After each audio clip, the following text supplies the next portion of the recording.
Hello students, मैं नीरज वर्मा और मैं आज आप लोगों के लिए एक बार पुनः राष्ट्रीय आय एवं योग्यता आधारित छात्रवृत्ति परीक्षा में जो गणित विषय में आए हुए प्रश्नों को कवर करने जा रहा हूँ। तो आप बने रहे मेरे साथ और देखते हैं कि राष्ट्रीय आय एवं योग्यता आधारित परीक्षा में जो प्रश्न गणित के प्रश्न आए हैं उनको हल करने का तरीका, सरलतम विधि जानने की कोशिश करें। देखेंगे ये प्रश्न है, एक सिक्के को 3 बार उछाला जाता है, कम से कम एक पट आने की प्रायिकता क्या होगी? तो ये प्रश्न है, एक सिक्के को 3 बार उछाला जा रहा है। तो पहले तो एक प्रायिकता का हमारा जो फार्मूला होता है वो हम लोग जान लें कि प्रायिकता इक्वल होता है अनुकूल परिणामों की संख्या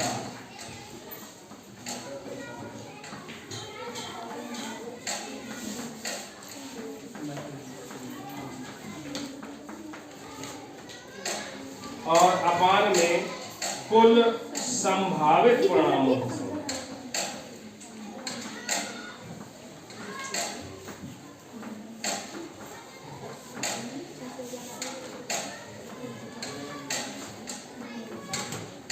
अगर देखा जाए तो यही एक हमारा मेन इसमें फार्मूला है, प्रायिकता या इसी को हम लोग संभावना भी कहते हैं। तो ये अनुकूल परिणामों की संख्या और कुल संभावित परिणामों की संख्या। एक सिक्के को 3 बार उछाला जा रहा है या 3 सिक्कों को एक साथ उछाला जाए, दोनों का एक ही जो कुल संभावित परिणाम है वो एक ही आएंगे। जैसे एक सिक्के को 3 बार उछाला जा रहा है, संभावित परिणामों को हम S से लिख लेते हैं और समुच्चय के रूप में लिखते हैं। समुच्चय का मतलब मंझले जो कोष्ठक है उसके अंदर लिखेंगे। तो एक पहले सिक्के पे हेड आए, दूसरे पे भी हेड आए और तीसरे पे भी हेड आए। अगर तीनों सिक्कों पे हेड आ जाए, एक तो ये हमारी परिणाम हो सकता है, या दूसरा हो सकता है कि 2 सिक्कों पे पहले 2 सिक्कों पे हेड आ गया और दूसरे पे टेल आ गया, ये भी हो सकता है। या अब हम टेल की पोजीशन बदल लें, मान लो पहले पे हेड आए, दूसरे पे टेल आए और तीसरे पे हेड आ जाए, फिर पहले पे ये टेल आ जाए, फिर दूसरे पे हेड और तीसरे पे हेड। ऐसे ही अब ये एक थे, अभी क्या करें, अब 2 टेल हो जाए, एक हेड आए और 2 टेल हो जाए। हेड की पोजीशन बदल देते हैं, पहले पे हेड टेल और दूसरे पे हेड, तीसरे पे टेल। या शुरू के दोनों पे टेल आए, तीसरे पे हेड आ जाए, या तीनों पे टेल आ जाए। तो कुल मिला के हमारे कुल परिणाम जो होते हैं, इसको n लगा दें। n मतलब इसकी संख्या बताने लगता है, परिणामों की संख्या। जो कुल संभावित परिणाम 1 2 3 4 5 6 7 8, ये 8 परिणाम होते हैं। तो ये कुल संभावित परिणाम होंगे। अब इसके बाद जो पूछा गया है वो हमें देखना है, कहा है कम से कम एक पट आने की प्रायिकता। अब बात यहां समझ रहे, लगा है शब्द कम से कम, मतलब कम से कम एक पट का आ सकता है, इससे कम नहीं आ सकता। लेकिन कम से कम की कंडीशन है तो इससे ज्यादा तो आ सकता है। तो क्या होगा, 1 पट आ सकता है या 2 पट आ सकते हैं। 3 सिक्के हैं तो 3 पट आ सकते हैं। तो कम से कम एक के लिए हमारे जो हुए जाकर तो 1 से स्टार्ट करते हैं। अब पट मीन्स टेल, टेल को T से दर्शाते हैं और चित्र को हेड H से दर्शाते हैं। तो यहाँ टेल, यहाँ देखो 1 आया है पट, इसमें भी 1 आया, इसमें भी 1 आया, इसमें 2 आए, 2 आए, 2, इसमें 3 आए। इनको सबको गिन लें, 1 2 3 4 5 6 7। तो यहां से NE जो हमारे अनुकूल परिणाम है वो 7 है। अब फार्मूले में ध्यान रखें जाके, अनुकूल परिणामों की संख्या है 7 और कुल परिणाम है, कुल संभावित परिणाम है 8। और इस तरीके से हमारा आंसर बन जाता है 7/8 और ऑप्शन नंबर 2। तो एक ये प्रश्न आया हुआ प्रश्न है कि 5 अंकों वाली सबसे बड़ी पूर्ण वर्ग संख्या कौन सी है? इनमें ऑप्शंस दिए हुए हैं, 99,999, 99,956, 99,856, 99,865। हम क्या करेंगे, 5 अंकों की सबसे बड़ी संख्या लिख लेते हैं। तो 5 अंकों की सबसे बड़ी संख्या हमारी होगी ये 5 अंकों की सबसे बड़ी संख्या हुई। इसका वर्गमूल निकालने का जो भाग विधि है उसको अप्लाई करते हैं। यहाँ से इकाई के अंक से जोड़े बनाते हैं, ये जोड़े बन गए। जोड़े से बचा 9, 9 को हम इसको डिवाइड कर लें पूर्ण वर्ग के अनुसार, 3 गुना 9 होगा। यहाँ घटाने पे 0 आ जाएगा और ये 3 इसमें जुड़ जाएगा, 3 3 6 हो जाएगा। अंक उतारेंगे 99 का और 6 का इसमें भाग दें तो 6 कम 6, यहाँ पर आ जाएगा 61। मतलब यहाँ दोनों जगह रखा जाता, फिर 1 का इसमें गुणा करते हैं, ये आएगा। यहाँ से घटाएंगे तो ये 8 आ जाएगा और यहाँ 3 आ जाएगा। फिर से अंक उतार लेंगे 99। अब यहाँ पे 1 इसमें ये जो एक बार भाग गया था तो 1 जोड़ लें, 1 1 2 हो गया 6। अब 6 का भाग 38 में देखें तो क्या होगा, 6 6 का 36, 6 बार लगभग जा रहा है तो 6 यहाँ रखें, 6 6 का 36 और 6 कम 6 3 9 और फिर देखें तो आएगा 6 6 का 36, सॉरी 6 दूना 12 3 15, 6 दूना 12 और 3 आया था 15 हो गया और फिर आएगा 6 6 का 36 1 37। ये अब यहाँ से घटा लेते हैं तो यहाँ बचेगा 3, यहाँ बचेगा 4 और यहाँ पे बचेगा ये यही यहाँ तक जो ये है ये शेष बच रहा है। ये हम सबसे बड़ी संख्या जो है उसमें अगर घटा दें तो हमारा आंसर आ जाएगा। इसमें से घटा देते हैं तो यहाँ आएगा 6 5 8 9 9 और हमारा ये तीसरा ऑप्शन सही हो जाएगा। तो ये ध्यान यहाँ ये रखना है कि जब सबसे बड़ी संख्या पूछेगा तो हमें क्या करना है कि जहां तक भाग जा रहा है वहां तक भाग देने के बाद जो शेष बचता है उसको उस सबसे बड़ी संख्या में घटा दिया जाता है।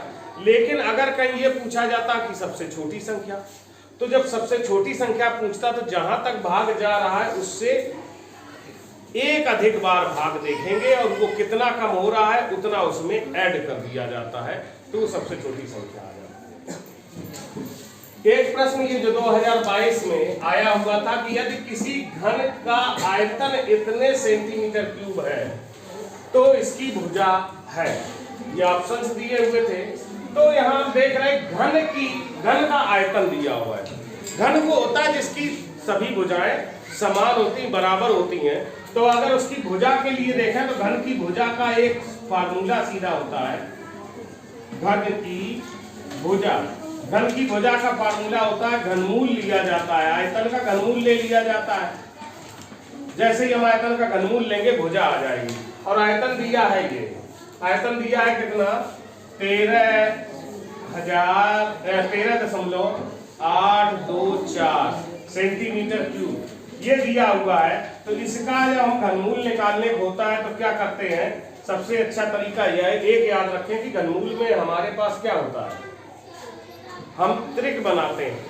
3 3 का समान गुणनखंडों के 3 3 गुणनखंडों का जो होता है त्रिक बना लेते हैं और उनमें से एक एक उठा लेते हैं। त्रिक बनाते हैं, इसका मतलब यहाँ से एक त्रिक बन रहा है तो ये इसका मतलब आ रहा है कि एक अंक बाद दशमलव लग जाएगा जो भी घनमूल निकलेगा। और इसको हम हटा के और इसके गुणनखंड, क्योंकि गुणनखंड विधि ही चलती है इसमें घनमूल में, तो गुणनखंड करेंगे 2 से भाग जा रहा है, 2 छक्के 12, 1 होगा 2 9 18 और 2 एकम 2, फिर 2 दूना 4, फिर से 2 से इसको कट करते तो 2 3 6 हो जाएगा और 2 चौके 8 हो जाएगा और 1 बचेगा 11 तो 2 पंचे 10 हो जाएगा, फिर 12 हो गया, 2 छक्के 12, फिर 2 से करते हैं तो यहाँ 2 एकम 2, 1 बचा 14 हो गया, 2 सत्ते 14, 2 दूना 4, 1 बचा 8 हो गया, ये 16 हो गया, 2 अट्ठे 16। अगर आपने याद किए हुए हैं कुछ संख्याओं के घन, जो कि मैंने पहले भी एक बार बता रखा है कि आपको कम से कम 20 तक के घन याद होने चाहिए और 30 तक के वर्ग याद होने चाहिए। अगर वो याद होता तो यहाँ तुरंत याद आ जाता, जैसे ही देखते तो पता चल जाता कि ये 12 का घन है, इसका मतलब इसका घनमूल 12 हो जाएगा। 12 यहाँ से मिल जाता और ये त्रिक 1 बन जाता तो ये हो जाता 12 गुणा 2, तो 12 दूना 24, 24 होता, और चूंकि यहाँ एक त्रिक बना था दशमलव का, तो यहाँ दशमलव यहाँ लग जाता और 2.4 सेंटीमीटर हमारा आंसर हो जाता, जो कि ये तीसरा है। अगर ये आपको याद नहीं है तो हमें आगे और चलना पड़ेगा, आगे वो भी करके देख लेते हैं। 2 से भाग देते, 2 8 16, 1 बचता तो 12 हो जाता, 2 चौके 12 और 2 चौके 8। फिर 2 से करते, 2 चौके 8 और 2 3 6, 2 दूना 4। फिर 2 से करते, 2 दूना 4, 2 एकम 2, 1 बचता 12, 2 छक्के 12। अब ये 216 का यहाँ और कर लेते, तो यहाँ 2 से करते, 2 एकम 2। अब यहाँ एक बार चला गया, शेष बचा 0, अंक उतारेंगे 1 का, और 1 में भाग इसका जाएगा नहीं, मतलब 0 बार जाएगा, तो 0 बार भाग दे लेंगे, तब ये शेष बचेगा 1, 16 हो जाएगा, 2 8 16। फिर 2 से भाग देते, 2 5 10 और 2 चौके 8। फिर यहाँ से 2 से भाग करते, तो 2 दूना 4, 2 7 14 हो जाता। अब यहाँ 3 से भाग जा रहा, 2 से अब यहाँ नहीं जाएगा, तो 3 से आ रहा, 3 9 27 और 3 3 9 और 3 एकम 3, ये बन जाता। अब यहाँ से ट्रिक देखते, एक ट्रिक ये है, दूसरा ट्रिक यहाँ बन गया, तीसरा 2 2 का ये ट्रिक बन गया, और ये 3 3 का एक ये ट्रिक बन गया। अब यहाँ से 2 निकलता, इससे 2 निकलता, इससे 2 निकलता, और यहाँ से 3 निकलता, 2 दूना 4, दूना 8 और 8 3 24 आ जाता, और 1 का ये जो ट्रिक बना हुआ था, तो 1 अंक पे दशमलव लग जाता, और इस तरीके से हमारा 2.4 सेंटीमीटर आंसर सही। हाँ, 2022 में एक प्रश्न ये भी था कि 15x⁴ + 3x² - 18 का गुणनखंड है, अर्थात हमें यह समझ में आ रहा है कि इसके गुणनखंड करने हैं, और ये विकल्प दिए गए आंसर्स हैं। तो 15x⁴ + 3x² - 18, इसके हम लोग गुणनखंड कर लेते हैं। देख रहे हैं ऑप्शंस, अगर देखें तो हर जगह 3 आगे आया हुआ, इसका मतलब है कि यहाँ 3 तो कॉमन हुआ ही है, 3 देख रहे हैं, यहाँ 3 कॉमन हो सकता है, तो 3 हमने बाहर कॉमन ले लिया, 3 से भाग देंगे। कॉमन का मतलब भाग होता है, जब कॉमन लेते हैं तो अंदर भाग देना होता है, तो 3 का 3 बचे 15, x⁴ ये आ गया, और 3 यहाँ से निकल गया, तो ये बचा x² - 3 का 6 वाले।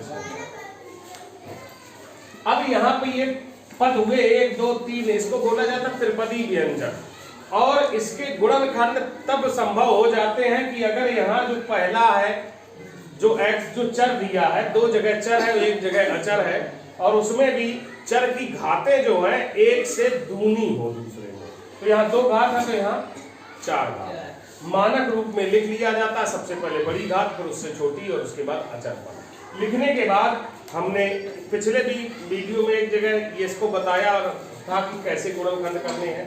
जो अचर पद होता है उसको उठाते हैं, अचर पद है 6, उसका गुणा करते हैं, सबसे पहले जो बड़ी घात, सबसे बड़ी घात वाला पद है उसके गुणांक से गुणा करते हैं, तो गुणा करने पे हमारा आंसर आता है 30। फिर इसके बाद जो गुणा आया है उसके ऐसे गुणनखंड करने हैं कि घटाने से 1 आ जाए, तो यहाँ ये रखा हुआ है, देखिए 6 और 5 का ही गुणा करके 30 लाए हैं, और 6 में से 5 घटाने पे 1 आ रहा है, तो हमें कोई और गुणनखंड करने की जरूरत ही नहीं है, इसी से काम चल जाएगा। तो यहाँ कर लेते हैं क्या 3, और ये 5x⁴, और एक और याद रखना है कि हमें कहीं कोई बदलाव नहीं करना, इसका यहाँ जो गुणांक था यहाँ कुछ नहीं, 1 है, तो केवल उसी को बदलाव करना है, बाकी सब वही कॉपी करना है। तो हमने ये लिखा वही कॉपी करना है, तो इसका मतलब प्लस भी कॉपी करना है। यहाँ जो 1 था उसका बदलाव हमने 6 - 5 किया, 6 में से 5 घटाएंगे, तो इसको ब्रैकेट में लिखना पड़ेगा 6 - 5, और ये लिखेंगे x² जो बाहर था, और ये माइनस का 6, कोई बदलाव नहीं करना है। अब देखेंगे कि, लेकिन ये देखेंगे यहाँ पे छोटा ब्रैकेट आ चुका है, तो अब यहाँ छोटा नहीं लगा सकते हैं, तो अब हमको लगाना पड़ेगा मंझला ब्रैकेट। ये हमारा मेन लाइन यही थी, अगर आप ये कर लेते हैं तो आगे बड़ा सुविधाजनक हो जाएगा। अब करना क्या है कि ये जो ब्रैकेट है अंदर, इसको ओपन करना है, मतलब x² का इसके अंदर गुणा करना है, इसका आगे का चिन्ह उसका भी उसमें गुणा होगा, गुणा करके रख देना है। तो रखें तो क्या होगा 3, और यहाँ पे लिखा ये तो ऐसे ही, बाकी सारा वही कॉपी कर लीजिए, प्लस प्लस का प्लस होगा, 6 का इसके साथ गुणा, 6x स्क्वायर हो जाएगा, फिर प्लस माइनस का मल्टीप्लाई, माइनस होगा 5 का इसके साथ गुणा होगा 5x स्क्वायर और माइनस 6। ये हमारे पद बन जाएंगे। और जैसे ही ये पद बनते हैं तो इसमें दो जोड़े बन जाते हैं। 4 पद होते हैं तो दो दो के जोड़े बना लीजिए और ये ऑटोमेटिक ऐसा हो जाएगा। अब यहाँ से क्या करना है, हमको कॉमन लेना है। अब यहाँ कॉमन लेने के लिए क्या देखते हैं कि यहाँ क्या कॉमन हो रहा है, तो देखेंगे चिन्ह, तो चिन्ह प्लस प्लस है, ऐसे ही रखना है। अंक है 5 और 6, 5 के पहाड़े में 6 आ नहीं रहा है, और चूंकि यह अभाज्य संख्या तो और कुछ कॉमन हो नहीं सकता है, इसलिए हमें अंक भी नहीं लेना है। तो क्या बचा, बीज जो चर है वो कॉमन लेना है। और ये हमने बताया था आपको कि चरों में हमेशा छोटी घात कॉमन ली जाती है। छोटी घात है x स्क्वायर, तो हमने यहाँ कॉमन ले लिया x स्क्वायर, और ब्रैकेट जैसे कॉमन हमारा क्लियर हो जाता है तो ब्रैकेट करते हैं और इसका इसमें भाग देते जाते हैं। प्लस प्लस का प्लस रहेगा 5, और x की घात 4 में से जब इसका भाग देंगे तो भाग में घातें घटती हैं, मतलब 4 में से घात ये घट जाएगी, x स्क्वायर बचेगा, फिर प्लस प्लस का प्लस हो गया, और अंक दिया नहीं है तो 6 ऐसे ही आएगा। x स्क्वायर निकल चुका है इसलिए ये भी बचेगा। ये हुआ, यहाँ कॉमन हो चुका है, अगले इसमें कॉमन लेना है। तो चिन्ह जो दिया है वो चिन्ह हम लिख लेते हैं, माइनस हो जाएगा, और अंक फिर वही है 5 और 6, तो इसमें तो कुछ कॉमन होना नहीं है। और दूसरा x स्क्वायर है, यहाँ चर भी नहीं है तो चर भी नहीं कॉमन हो रहा है। जब कुछ भी ना कॉमन हो रहा हो तो इट मींस 1 कॉमन होता है, 1 लिख लिया जाता है, और ब्रैकेट लगाएंगे, माइनस माइनस का प्लस हो जाएगा, और 1 का 5 में भाग दे 5 बार ही जाएगा, x स्क्वायर बचा, फिर माइनस माइनस का प्लस हो जाएगा, और यहाँ 6 बचेगा। दोनों ब्रैकेट्स में देखें तो दो ब्रैकेट जो आए हैं वो बिल्कुल सेम आए हैं और आने चाहिए। अगर आप गुणनखंड कर रहे हैं और ये बिल्कुल एक जैसे नहीं आ रहे हैं तो इसका मतलब आप कोई गलती कर रहे हैं, और उस गलती को आपको यहाँ ढूंढना पड़ेगा और उसके बाद करना पड़ेगा, नहीं तो आंसर गलत हो जाएगा। तो हम यहाँ क्या करें कि ये जो आ गया है इसी को कॉमन ले लेते हैं। तो कॉमन लेने पे देखते हैं क्या आ रहा है, तो 3 हमारा पहले से रखा हुआ था, और ये कॉमन ब्रैकेट आ जाएगा, वो आ गया 5x स्क्वायर प्लस 6, और दूसरा जो ब्रैकेट बचा, दूसरे ब्रैकेट में बचेगा x स्क्वायर माइनस का 1, x स्क्वायर माइनस का 1। अब यहाँ से देख लेते हैं कि ऐसा कोई ऑप्शन इसमें रखा है, तो देखते हैं ये तो नहीं है, इसमें होल स्क्वायर है, ये इसमें भी होल स्क्वायर है, ये भी नहीं, और इसमें ये होल स्क्वायर नहीं है, तो इसका मतलब ये भी नहीं है। तो हमें फिर गुणनखंड इसके नजर आ रहे हैं किसके हम कर सकते हैं, वो क्या हो सकते हैं वो देख लेते हैं। 5x स्क्वायर प्लस 6, ये पॉजिटिव वाला स्क्वायर वाला, तो इसके तो गुणनखंड हो नहीं सकते, लेकिन ये a स्क्वायर और 1 का स्क्वायर 1 होता है, तो a square minus b square बन सकता है। कैसे, ऐसे लिख लें x स्क्वायर माइनस ये 1 का स्क्वायर, ये हो सकता है। अब ये हमारी सर्वसंख्या बन गई जो हम लोग पढ़े हैं, कक्षा 7 में पढ़े हुए हैं, a square minus b square. a square minus b square की सर्वसंख्या होती है, उसका यहाँ हम लोग प्रयोग कर लेंगे। तो यहाँ क्या करेंगे, ये जब सर्वसंख्या का प्रयोग करेंगे तो a प्लस b, जो हमारी सर्वसंख्या थी a square minus b square क्या थी, a प्लस b, और दूसरे ब्रैकेट में a माइनस b, मतलब जो इसके अंदर वाले हैं इनको एक बार जोड़ लो, एक बार घटा दो, तो इसको कर दिया x माइनस 1। और ये जैसे ही देखेंगे ऑप्शन नंबर हमारा 4 यही रखा हुआ है, और हमारा इससे पता चलता है ऑप्शन नंबर 4 हमारा सही है, और हमारे गुणनखंड ये। एक और प्रश्न देखते हैं हम लोग, यह है ₹1000 का 2 वर्षों में 10% वार्षिक ब्याज की दर से आवर्ती ब्याज तथा साधारण ब्याज का अंतर है। तो ये अंतर इसमें बताना है, विकल्प दिए हुए हैं। तो अंतर के लिए हमारे पास हमें पहले पता है कि हम जानते हैं सूत्र अलग अलग होते हैं। साधारण ब्याज का सूत्र होता है वो क्या होता है, साधारण ब्याज का सूत्र होता है मूलधन गुणा दर गुणा समय और अपॉन 100, ये होता है। और वहीं चक्रवृद्धि ब्याज के लिए हम लोग चक्रवृद्धि मिश्र धन निकालते हैं। तो चक्रवृद्धि मिश्र धन जो होता है उसको a से दर्शाते हैं। तो a बराबर p, ब्रैकेट में p हो गया मूलधन, और 1 प्लस r जो दर होती है उसको r से दर्शाया जाता है, अपॉन 100 की होल पावर n या समय t, कुछ भी लगा सकते हैं। तो ये इससे करने के बाद फिर इसमें से मूलधन p घटा दिया जाता है, तो वहां ब्याज निकल आता है। या डायरेक्ट भी इसका मेथड बताया गया है। डायरेक्ट है तो डायरेक्ट मेथड में ये होता है कि ब्याज चक्रवृद्धि ब्याज में यहाँ पे ये ब्रैकेट टी के बाद ब्रैकेट लगा के माइनस कर दिया जाता है और ये आपका बन जाता है चक्रवृद्धि ब्याज। तो ये ऐसे भी हम लोग लिख सकते हैं, ये डायरेक्ट मेथड है, चक्रवृद्धि ब्याज निकालने का फार्मूला है। तो इसका प्रयोग करेंगे तो देखेंगे पहले साधारण ब्याज हम लोग निकालने, सिंपल इंटरेस्ट कहा जाता है, सिंपल इंटरेस्ट। तो साधारण ब्याज मूलधन, जो रुपया हमारा लिया गया है वो मूलधन होता है, जो लिया या दिया गया रुपया होता है शुरुआती रुपया वो होता है मूलधन, और दर प्रतिशत में दी हुई है तो ये वार्षिक है तो ये दर हो गई, और समय जिस हिसाब की दर होती है समय को हमें उसी रूप में रखना होता है। दर है वार्षिक तो समय वर्ष में रखेंगे, अगर दर छमाही है तो समय को छमाही में कन्वर्ट करना पड़ेगा, अगर दर तिमाही है तो समय को तिमाही में बदलना पड़ेगा। चूंकि यहाँ पे तो दर वार्षिक है तो हम समय को वर्ष में रख देंगे, 2 वर्ष और बचे 100 कर लेंगे। तो यहाँ से देखेंगे कि ये हमारे जीरो यहाँ हम कट कर लेते हैं तो क्या आ गया 100 दूना 200 रुपए, ये 200 रुपए 2 वर्ष का साधारण ब्याज आ गया। अब अगर हम बात करें चक्रवृद्धि ब्याज की तो चक्रवृद्धि ब्याज को हम लोग क्यूमुलेटिव इंटरेस्ट करके बोलते हैं, तो CI ऐसे ही मान ली चक्रवृद्धि ब्याज, इंटरेस्ट मतलब ब्याज। उससे अगर हम यहाँ फार्मूले में रखें, सबसे पहले मूलधन रखना था, मूलधन हमारा 1000 है और ब्रैकेट में लिखेंगे 1 प्लस दर है 10 और बटे 100 की घात में समय है 2 माइनस 1 कर देते हैं। तो यहाँ से देखें कि आ जाएगा 1000 और अंदर अब हम इसको सॉल्व करेंगे, 1 0 से 1 0 कैंसिल हो गया, 10 एकम 10 और 1 11, यहाँ बन जाएगा 11 बटे 10 की घात 2 माइनस 1। अब क्या करेंगे कि 1000 ये लिख लिया और 11 का स्क्वायर करें तो 121 होता है और इसका होता है 100 माइनस 1। अब ये 100 यहाँ जाकर के गुणा में जाएगा, इससे घटेगा जाकर के, तो यहाँ क्या आ जा रहा है 1000 गुणा में आ जाएगा 121 माइनस 100, ये 100 का इसमें गुणा हो जाएगा, अब अपान में 100। तो ये 2 जीरो से इधर 2 जीरो कैंसिल हो जाएंगे, यहाँ 10 बचेगा और यहाँ गुणा करें तो 21 में से 121 में से 100 घटाएं तो 21 ये बच जाएगा। कुल मिला के हमारा यहाँ ये आया 210 रुपए और 210 रुपए हमारा आ गया चक्रवृद्धि ब्याज। अब हमारा जो साधारण ब्याज है और चक्रवृद्धि ब्याज में अंतर कितना है, तो यहाँ से देख के ही पता चल रहा है 200 रुपए है, यहाँ 210 रुपए है, तो अंतर है हमारा 10 रुपए।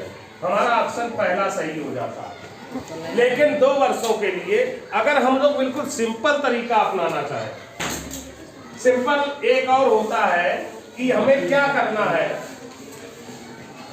जैसे अगर हम इनकी उस पे चले परिभाषा पे चले तो साधारण ब्याज तो हमारा सीधा सा वो जितना मूलधन होता है हर वर्ष उसी पे ब्याज लगता है। लेकिन चक्रवृद्धि ब्याज क्या होता है कि जो पहले साल का मूलधन है और उसमें 1 साल का जो ब्याज होगा वो जुड़ करके दूसरे साल के लिए मूलधन बन जाएगा। अर्थात आप समझ रहे हैं कि पहले साल का मूलधन, पहले साल में मूलधन और उसका ब्याज, जो ब्याज है वो उसमें जुड़ जाएगा। इसका मतलब हुआ कि 1 साल का ब्याज जो है वो अगली बार चक्रवृद्धि ब्याज में वो एक्स्ट्रा उस पर ज्यादा आपको ब्याज देना पड़ेगा, बाकी तो साधारण ब्याज के तरीके से होगा। तो 2 वर्षों के लिए एक सिंपल भी तरीका होता है कि हम क्या करें कि 1 साल का साधारण ब्याज निकाल लें और उसका फिर उसका जो ब्याज निकलेगा ब्याज पर 1 साल का साधारण ब्याज और निकाल लें। चूंकि 2 साल है, पहले साल के लिए साधारण ब्याज और चक्रवृद्धि ब्याज दोनों बराबर होते हैं, तो इसलिए ये कर सकते हैं कि 1 साल का अगर हम साधारण ब्याज निकालना चाहें तो ये हमारा 1 साल का साधारण ब्याज ऐसे आ जाएगा, 2 जीरो कैंसिल और ये 100 रुपए आ गया 1 साल का साधारण ब्याज। अब अगले साल के लिए इतना ही मूलधन बढ़ गया है, चक्रवृद्धि ब्याज जब देंगे तो इतने पर ज्यादा देना पड़ेगा, बाकी तो उसके बराबर 1000 रुपए तो सिंपल इंटरेस्ट साधारण ब्याज में 1000 रुपए तो हर साल देना है, लेकिन इसमें चक्रवृद्धि ब्याज में इतना ज्यादा हो जाएगा। तो यही इसी का जो ब्याज होगा वही उनका अंतर होगा। तो इस पे ब्याज हम फिर से निकाल लेते हैं 1 साल का, दूसरे साल के लिए तो ये 100 से 100 कैंसिल हो गया, क्या आ गया 10 आ गया। और इस तरीके से हम शॉर्ट फॉर्म में इसको सॉल्व कर सकते हैं कि 10 होगा इसका अंतर। ये हमारा एक सिंपल तरीका था, बहुविकल्पी प्रश्नों में इसको अप्लाई कर सकते हैं, इसलिए ये हम प्रयोग करते हैं। तो स्टूडेंट्स आज के लिए इतना ही।